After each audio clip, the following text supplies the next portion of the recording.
A very good morning, class 6. So, today I am here to explain you your part 2 of lesson number 10, the banyan tree. बेटा आज हम इस chapter में इसका part 2 complete करेंगे. Part 1 मैंने आपको पहले ही ऑलरेडी एक्सप्लेन कर दिया था. So this is your part 1, जिसमें मैंने आपको बताया था एक जो बॉय है वो अपने ग्रैंडफादर के घर जाता है और किस तरीके से वो चीज़ों को देखता है और वहाँ पे एक banyan ट्री है और उसके पास वहाँ जाके कैसे वो उसको लाइब्रेरी टाइप बना लेता है. Now this is your part 2. Now let's start with this.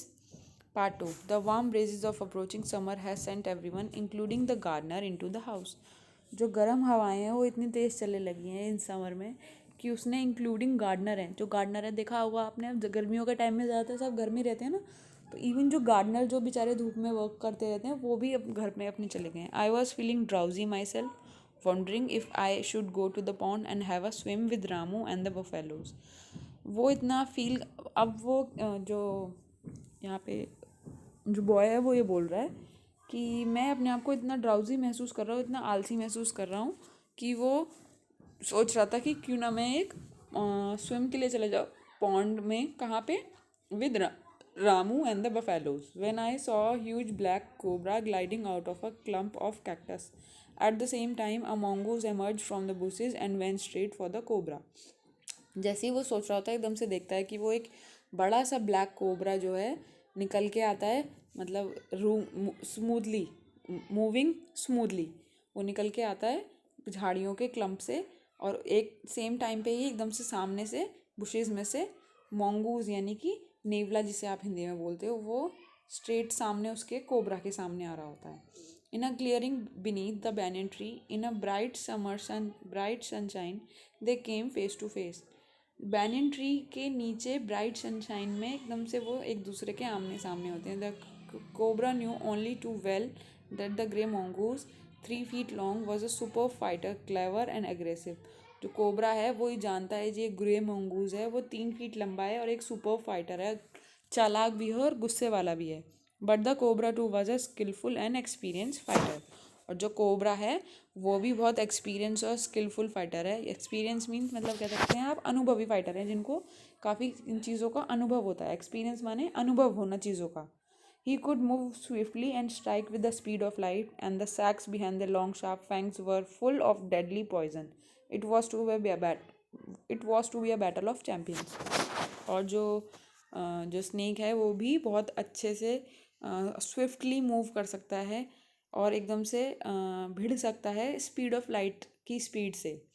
और and the sacs behind the long sharp fangs, जो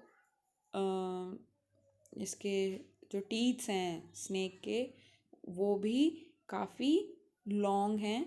और उनके अंदर उनके पीछे देखो आप तो एक जो शहर की पोटली होती है वो भी भरी हुई है, जहर की पोटली. और जो ये बैटल होने वाली है ये दोनों चैम्पियंस के बीच में एक तरीके से आप कह सकते हो. अगर आप देखो स्नेक और नेवले की, यानी कि सांप और नेवले की अगर आप लड़ाई देखो तो वो बहुत देखने में इंटरेस्टिंग होती है, बड़ा मज़ा आता है देख के. Hissing defends his forked tongue, darting in and out, the cobra raised the 3 of his 6 feet off the ground and spread his broad, spectacled hood. The mongoose bushed his tail. The long hair on his spine stood up. आपने देखा होगा जब सांप जो है लड़ने के लिए रेडी होता है तो आपने वो देखा होगा कि वो हिस की साउंड प्रोड्यूस करता है. तो वो एक तरीके से उसकी साउंड निकाल रहा है. और जो उसकी देखा होगा आपने फॉक की तरह टंग होती है एक तरीके से. आपने देखे ना छोटे वाले पतले फॉक होते हैं, उसी तरीके से उसकी पतली लंबी सी जो होती है टंग होती है, उसको वो अंदर बाहर निकालता है ना. देखा होगा आपने करके साउंड निकालता है वो. और कोबरा जब लड़ने की पोजीशन में आता है तो वो अगर 6 फुट मतलब जितना भी लंबा है तो उसकी हाफ ऑफ लेंथ अपनी जो है वो हवा में उठा लेता है और अपने फन को फैला लेता है. यहाँ पे वो ये बोल रहे हैं. और जो mongoose है वो भी उसकी जो बुश डिटेल है वो उसको हिलाता है और वो उसको ये शो कर रहा है कि हाँ मैं भी रेडी हूँ लड़ने के लिए. Through the combatants were unaware of my presence in the tree, they were soon made aware of the arrival of 2 other spectators. अब जैसे कि आप जानते हो कि जब वो ट्री पे थे तो उन दोनों को तो मालूम ही नहीं था स्नेक और mongoose को यहाँ पे कि कोई और भी देख रहा है. वो तो बस ये देखते हैं कि कोई और 2 जने स्पेक्टेटर्स यानी कि देखने वाले दर्शक जिन्हें आप कह सकते हो 2 जने आ जाते हैं वहाँ पे बैठ के देखने के लिए. वन वॉज मैना एंड द जंगल क्रो. दो जने आ जाते हैं, एक तो मैना और एक जंगल क्रो आ जाता है वहाँ पे, और वो they had seen this preparation for battle and had settled on the cactus to watch the outcome. और वो आके बैठ जाते हैं कहाँ पे, कैक्टस के ऊपर, ताकि वो देख सकें कि इस बैटल का क्या आउटकम रिजल्ट निकलेगा। They had been content only to watch, all would have been well with both of them. ठीक है, देखो आप इस इमेज में देखो कि जो बॉय है वो तो ट्री पे से बैठ के देख रहा है चोरी छुपे, और वो जो कैक्टस का एक पेड़ है उस पर मैना और क्रो दोनों बैठे हैं, और वो मोंगूज और जो स्नेक है वो ग्राउंड में है, एक दूसरे के आमने सामने बिल्कुल लड़ने के लिए तैयार हैं, मतलब भिड़ने के लिए तैयार हैं। The cobra stood on the defensive, swing slowly from side to side, trying to mesmerize the mongoose into making a false move, but the mongoose knew the power of the opponent's glassy, unwinking eyes and refused to meet them. जो cobra है वो defensive position में खड़ा होता है और इधर से उधर धीरे धीरे स्लोली अपने फन को धीरे धीरे हिला रहा होता है, और वो मिसमराइज यानी कि बहकाने की कोशिश करता है मोंगूज को, ताकि वो एक फॉल्स मूव ले, और जैसे ही वो फॉल्स मूव ले तो वो उसको डस ले। बट जो मोंगूज है वो भी काफ़ी स्ट्रॉन्ग ओपोनेंट है, और वो जानता है कि अगर मैंने हल्की सी आँख झपकाई और वो उसके बहकाए में नहीं आ रहा था। Instead he fixed his gaze at the point just below the cobras would and open and the attack. जैसे ही वो कोशिश कुछ करता है स्नेक, इतने में ही कोबरा भी रेडी रहता है ताकि वो उसको अटैक कर सके। Moving forward quickly until he was just with in the cobras rich, the mongoose had a pretended move to one side. Immediately the cobra stuck. His great hood came down so swiftly that I thought nothing could save the mongoose. But the little fellow jumped neatly to one side and darted in as swiftly at the cobra, biting the snake on the back and darting away out of reach. अब यहाँ पे क्या हो रहा है, जो snake और mongoose हैं वो आपस में फाइट कर रहे हैं, और यहाँ पे वो जो ऑथर हैं वो लिख के बता रहे हैं यहाँ पे कि किस तरीके से वो आपको एक दूसरे को बहका के, एक दूसरे को चकमा दे के, जैसे आप कह सकते हैं कि कौन सी पोजीशन में वो होता है, स्नेक होता है और फिर मोंगूज होता है, और वो एक दूसरे को बहका देते हैं, और फिर वो स्नेक कोशिश करता है, इतने में ही वो पकड़ नहीं पाता, और मोंगूज जो है उसको पीछे से काट लेता है। कोशिश करते हैं वो एक दूसरे को, इस तरीके से इसमें बता रहे हैं वो। At the same moment that the cobra struck, the crow and the myna हडल themselves at him only to collide heavily in mid air. अब उसी मोमेंट पे जो कोबरा है वो एकदम से जब मैंने बताया ना आपको स्नेक और मोंगूज लड़ रहे होते हैं, तो जो मोंगूज होता है वो उसको उसके स्ट्राइक को डिफेंड करके, यानी कि उसको डॉज करके स्नेक को बाइट कर लेता है उसकी बैक से और उसको पकड़ लेता है।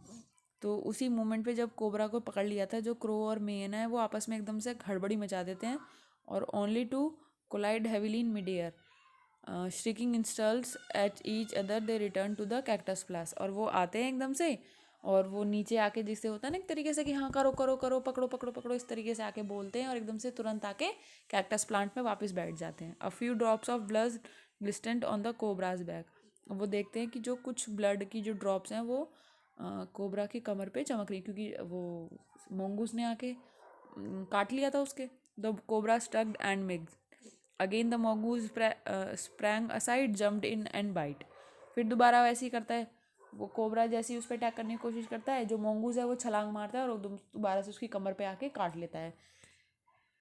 Again the birds dived at the snake, bumped into each other instead and returned shrieking to the safety of the cactus. अब वो वही जैसे मैंने बताया ना, जो बर्ड्स हैं दोनों नीचे आ जाते हैं और फिर वो स्नेक को देखते हैं और वो उसको इंसल्ट करते हैं एक तरीके से कि देखो देखो तुम्हें मार लिया, और फिर एकदम से हवा में उड़ के वापस आ जाते हैं और कैक्टस पे बैठ जाते हैं। The third round followed the same course as the first, but with one dramatic difference. The crow and the hyena, still determined to take part in the proceeding, dived at the cobra, but this time they missed each other as well as their mark. The hyena flew on and reached its bird, but the crow tried to pull up in mid-air and turned back. In the second that it took the bird to do this, the cobra wiped his head back and struck with great force, his snout thudding against the crow body. अब क्या होता है, जैसे कि जब वो third round शुरू होता है तो जो उसमें क्या होता है, मेना तो जो है वापस उड़ के बैठ जाता है जहाँ पे वो बैठते थे, पर्च कर जाता है। पर्च मीन्स वापस उसी पेस पे वहीं जाके यानी कि बैठ जाना। और जो क्रो है वो उड़ ही नहीं पाता, और वो इतनी देर में जो स्नेक है वो उसकी जो स्नाउट यानी कि आप कह सकते हो एक तरीके से नोज़ और माउथ वाला जो पार्ट होता है वो क्रो का पकड़ के उसको मार देता है, गिरा देता है. I saw a bird flung nearly 20 feet across the garden. I fluttered about a while then lay still. मैंने देखा कि जो बर्ड है वो कोशिश करती है, वो जो बर्ड है, जो मेना है, वो तो 20 feet ऊपर गार्डन से ऊपर हवा में उड़ जाती है. It fluttered about for a while then lay still. अब वो एकदम से फड़फड़ाता है और वो एकदम से फिर वो मियाना जो है वो देख रही होती है ना कि उसके संग क्रो के संग क्या हो रहा है, तो वो फड़फड़ाती है एकदम से और फिर एकदम से हवा में जाके रुक जाती है. हवा में आपने देखा होगा ना कि बर्ड्स जो हैं एक पोजीशन पे खड़े रह के भी उड़ते रहते हैं. The myna remain on the cactus plant and when the snake and the mongoose returned to the fight, were wisely decided not to interfere again. जो मियाना है वो देखती है कि अब ये सही नहीं है स्नेक और मोंगूज के बीच में इंटरफेयर करना. The cobra was weakening and the mongoose walking carelessly up to it raised himself on his short leg with the lightning snap had the big snake by the snout. अब जो cobra है वो अपने आप को weakening महसूस कर रहा था, मतलब वीक हो रहा था एज कम्पेयर टू मोंगूज. और जो मोंगूज है उसके सामने वो फियरलेसली वॉक करता रहा था और वो फिर दोबारा इन दोनों में झड़प होती है. The cobra writhed and lashed about in a frightening manner and even coiled itself about the mongoose but to no avail.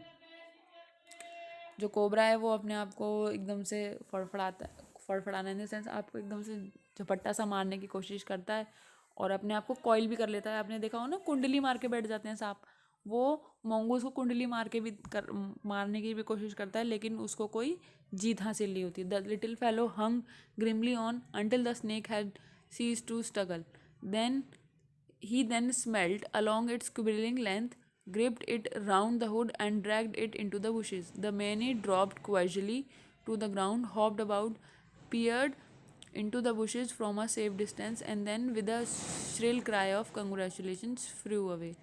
जो फिर स्नेक है वो लास्ट में अपने जब वो कुंडली मार के कोशिश करता है तो वो उसको एट लास्ट में काट ही लेता है और वो अपने उससे उसे खींच के उसको बुशेस में ले जाता है. और जो मियाना है वो डरते डरते ग्राउंड में हॉप करती हुई आती है और वो देखती है दूर से डिस्टेंस से ही स्नेक को कॉन्ग्रेचुलेट करती है. एक श्रिल क्राई कहने के चिल्लाने के तरीके से आप कह सकते हो, चिल्लाते हैं वो स्नेक को कॉन्ग्रेचुलेट करती है और उड़ जाती है. And the author is your Ruskin bond. So your chapter is over now. आपने एक्सरसाइज वर्क कर ली है और इस वीडियो के साथ आपका चैप्टर यहीं कंप्लीट होता है और आप इसके वर्ड मीनिंग्स आज आप कॉपी में करोगे and after that I will send you the next exercise work of lesson number 7 and 9. आपका 7 और 9 चैप्टर की एक्सरसाइज वर्क रह रही है, वो भी मैं आपको यानी कि जैसे कि आज थर्सडे है तो आपको मैं फ्राइडे को सेंड करूँगी. उसके बाद हम अपना ग्रामर बुक का वर्क स्टार्ट करेंगे. ओके क्योंकि आपके 2-3 चैप्टर्स आई गेस मैंने लिटरेचर में करा दिए हैं दोनों बुक में. उसके बाद हम ग्रामर बुक का वर्क स्टार्ट करेंगे ताकि आपका सिलेबस यूटी के लिए प्रिपेयर हो सके. ओके क्लास, चलिए बाय बाय.